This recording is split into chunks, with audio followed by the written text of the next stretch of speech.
একটু রেডি হয়ে নিচ্ছে, যার জন্য আমরা যে শিল্পী গান করছিল তারা হয়তো বাক্যপ্য তুলে দিচ্ছি।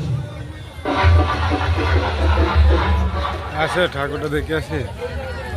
হ্যালো ও বেটা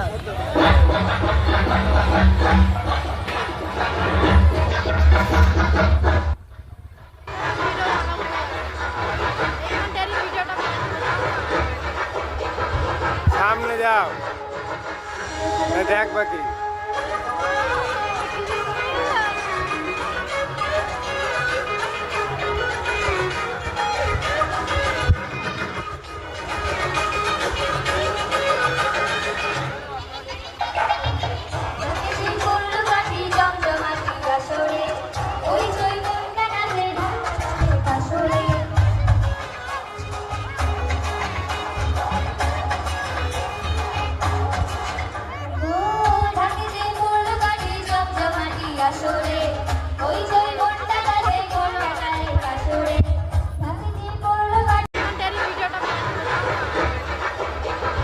সামনে যাও, দেখ বাকি।